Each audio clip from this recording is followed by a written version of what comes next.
The Apostle Paul wrote in Romans 12 that we are one body and many members, suggesting that there are differences amongst the members, slight but nevertheless real. Since the Reformation, the Western Church has been divided between Protestant evangelicals and Roman Catholics. And the purpose of ECT, Evangelicals and Catholics Together, is to do whatever is possible to heal that division, but without sacrificing doctrinal distinctives. The immediate background to ECT was in the trenches fighting abortion in the late 70s and all through the 80s and the early 90s, where Catholics and evangelicals found themselves talking together and realizing they had common enemies, such as moral relativism, the rejection of Christ as public truth, and they also had common causes, such as religious freedom and the sanctity of human life. So in 1994, Chuck Colson, the evangelical leader, and Richard John Newhouse, the Catholic theologian and leader, got together to put out the first statement called Evangelicals and Catholics Together as a common witness to a post-Christian culture. And they have found remarkable convergence along three themes. The first is doctrinal content based on the essentials of the gospel. That is, Catholics and evangelicals have found that they agree on the Trinity. They agree that the Scriptures are preeminent, that the Scriptures are the judge of tradition, but that Orthodox tradition is needed to properly interpret the Bible. And third, they agree on the need for continual reform of the church by biblical theology, and reform of theology by constantly relating doctrinal essentials, Orthodox essentials, to the culture. Over the last 20 plus years, ECT has seen some significant accomplishments. They've put out 9 documents, 9 statements, that can be divided between those relating more to theology and those relating more to culture.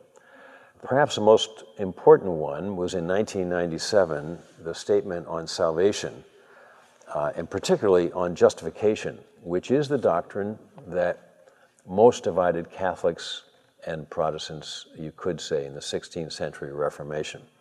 And in this 1997 document, the writers of ECT said that salvation is by grace, and justification, therefore, is by grace through faith that works by love, as Paul put it in Galatians 5:6.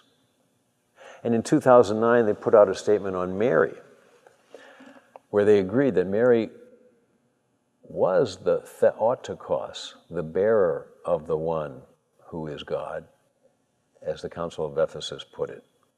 And that Mary is a disciple, albeit a unique disciple of Jesus Christ, and that Mary points to Jesus Christ finally, and not to herself alone.